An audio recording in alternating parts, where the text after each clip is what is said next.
You aren't going to believe what I'm going to show you today. I, like you, probably have been all wrapped up in this bank failure. I recognize that we've had 3 banks fail since last Friday, and the last time that happened was the Great Depression. Yeah, we had the subprime crisis, and 2 banks failed under that, but the government came in and took care of them. Joe says he'll take care of the situation here and save the banks, but what's he going to do for us investors? And I ask myself, who are the next banks going to fail, and what's all this unrealized gain and loss all about, and how exposed are the banks to that? So I've done some research on it, and I want to share it with you because I know who the next 2 banks are going to fail, and then the third one's going to surprise the hell out of you.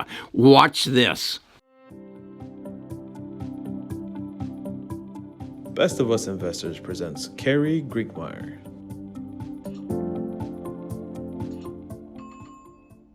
If you've watched my prior videos of this week, you understand the concept that brought Silicon Valley Bank down. They got caught on the wrong side of the yield curve. That is, they went out and bought bonds over the past 2 years, the preceding 2 years, when interest rates were low, and they anticipated they would fund the needs of their clients as these bonds fell or matured. And then Jerome Powell started raising interest rates, and their bonds became worth less and less. Also, as a result of the lack of new venture capital flowing in as new companies were being formed, their deposits went down. And then Peter Thiel announced that he wasn't pleased with the performance of the bank, and it caused a run on the bank. So I got to asking myself, who else is exposed to this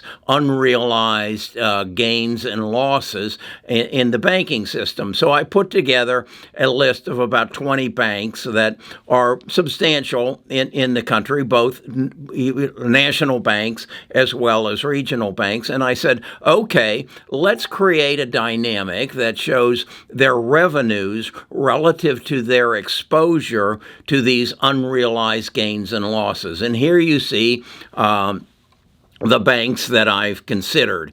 And then what I did was go extract their revenues, the amount of revenue that they have coming in. And you can see I've highlighted the big banks such as Citigroup and Bank of America, Morgan Stanley, and JP Morgan here in green. And then the smaller ones are highlighted in blue.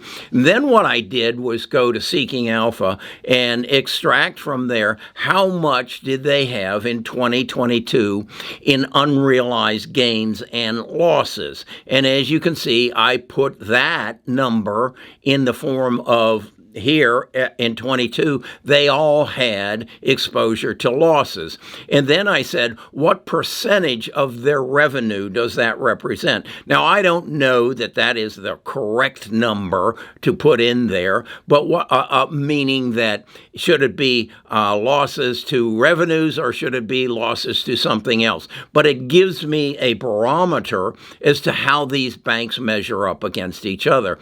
And you can see Comerica has a tremendous exposure, 108% losses compared to their revenues, down to First Republic Bank, 6% of their losses are represented in their revenue. Then what I said was, is this a reoccurring thing, or is this something that has just started to happen? And so I went in and did the numbers for 2021, and you can see the number dropped dramatically from 2020, or went up tremendously from 2021 to 2022. And then I did the same thing on 20. And what immediately leaped out to me is up until 2020, this was a positive number. But when interest rates started being raised by Jerome Powell, he put these banks in jeopardy. Okay? They were strong up until that, at least most of them, except one of them stands out. Look at this one. 67% of their revenue was eaten up by losses. This is Citibank. And that was in 2022. 54% in 2021. 45% in 2045. This looks to me like gross mismanagement of funds. I mean, Jerome caught some people sleeping at the wheel, but it seems like Citibank has just been dead in the water for the last 3 years. So then I said to myself, okay, has the market recognized this, and is it reflected in their price? So what I've got here is their price, and then I've got their 52-week high. And what does that represent of their 52-week high? Well, the 46.53 represents 52%. So the market has recognized their failure, actually recognized even stronger on Signature. And that has a lot to do with Signature has fallen under tremendous scrutiny in the last couple of days. But look at Citibank. Everybody's blind to how poorly Citibank. Now, maybe there's something here I'm missing, and I'm going to hope if there is, you go into the comments or you email in and say, Kerry, you're overlooking this. Okay? I'm okay with that. But then, with this all in mind, who are the next two banks to fail? Well, CMA has to be one of them. Zion has to be the next one. And look at Citibank. How they have avoided this, or I should say, this would be the one to short. They are only off 18% off of their high, whereas let's look at, this is J.P. Morgan. They're 7% off their high. Morgan Stanley is 10% off their high. And what's Bank of America? Bank of America is 35% off their high. Those are your other large banks. But somehow Citigroup has worked found a way to not be discovered. And they are, on this chart anyway, well, let's see, this one, Wells Fargo should be green as well. So they are probably the fourth largest bank, 1, 2, 3, 4.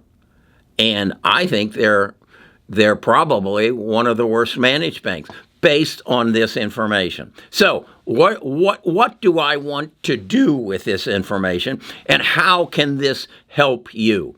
Let's get to that. You might have noticed while I was going through that chart on the banks that some of the numbers changed as I was going through it. That's because those columns are actually synced with what's happening on the market on an active basis. And what I've learned is that was an Excel spreadsheet. If I can then use a Google Sheets spreadsheet, I can take more and more of those numbers and have them live and active. And so what I want, and that's Kevin is helping me do that. That's one of the people who are on my staff. So what I want to do with that is then put that someplace where you can have access to it. And where I want to put it is on my website. In prior videos, I've shown you other spreadsheets that I've used that are also going to be attached to Google Sheets, and they will give you active numbers. My hope is that spreadsheet I just showed you will update itself on a continuing basis, and then as we move year to year, we can update it as well. And so you would have a place that if you were sitting around and saying, hey, I think now's the time to invest in banks. I think I'll go to Kerry's website, Best of Us Investors, where he's got that analysis of banks. Oh, and then he has another one where he's analyzing dividend stocks, and it's being updated on a continuing basis. That's what I want to provide for you. I don't want to be coming on this YouTube channel and say, go buy Palantir, it's the next great stock. No, that's my interpretation of the world. That's not good enough. If I'm going to tell you to buy something, from this point on, it's going to be based on facts. Now, there are some speculative stocks I will tell you to buy in the future, and that's genome sequencing and genome editing. But if you're going to be buying banks, or if you're going to be buying dividend stocks or war stocks, and base it on how many governmental contracts are they getting, and that's factual information. And what I have learned through artificial intelligence and working with several other people on my staff, that we can give you current, up-to-date information. So that's why I'm building this website. It's in the process of being built. We're hiring the people as we speak to build that website and then manage it going forward, so that it is a tool that is available to you. Now, as I've discussed with my staff, this information is all available. It's not presented, though, in a format that you can understand it. Just as I went and found all that information and created that spreadsheet, you could do the same thing. I mean, I don't have a lock and key to the internet that you don't have exposure to. It's all there. It's just not being presented to you in a format that you can understand and you can interpret. That's the role that I and my staff are going to play from this point on. Again, trust me, you're going to have to wait, because it is a process, and it's an expensive process. And so why am I doing that? Well, number one, I got the money to do it. I've been lucky. No, I have not been lucky. I've been smart enough to understand how the stock market works, and I'm learning even more because I read, I study. I watched a documentary on Warren Buffett. And in that documentary, he revealed that he reads 6 hours a day. I don't read that much. I would say I study 6 hours a day. And then they made a comparison. They asked both Bill Gates and Warren Buffett, who are kind of new-time friends, what is the key to your success? And they both said the same word: focus. Focus.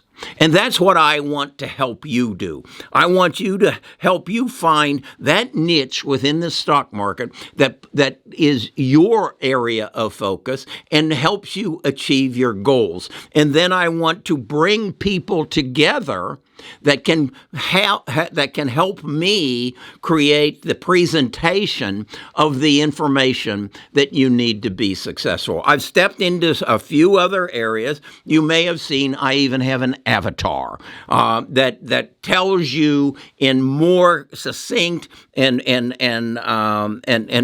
verbally correct language as to what is available. You're going to find that avatar on my website. That's right. You're going to find that avatar who's going to appear adjacent to the chart I just showed you, and my avatar is going to explain it to you in detail. Now, where that avatar is going to go in the future is it's going to be, you're going to be able to ask it questions. Okay, what I'm going to do is I'm going to plug ChatGPT in that, and you might ask the question from the video I just showed you. Explain to me in detail unrealized gains and unrealized losses and how they relate to the bank. That might be the question you ask my avatar. Using ChatGPT, my avatar will give you an immediate answer. Okay? You might ask it, what percentage of my portfolio would you suggest that I have in? And my avatar will probably come back and say, I'm not your financial advisor, and I'm not in a position to answer that question. You need to consult a financial advisor or read. So that's where I want to take this. I do not want to be the guy who says, now here are the 5 stocks you should buy this week. No. No, no, no, no, no. I'm going to educate you so that you can make better investment decisions. So, if this sounds like something you'd like to be involved in, why don't you hit that subscribe button right now?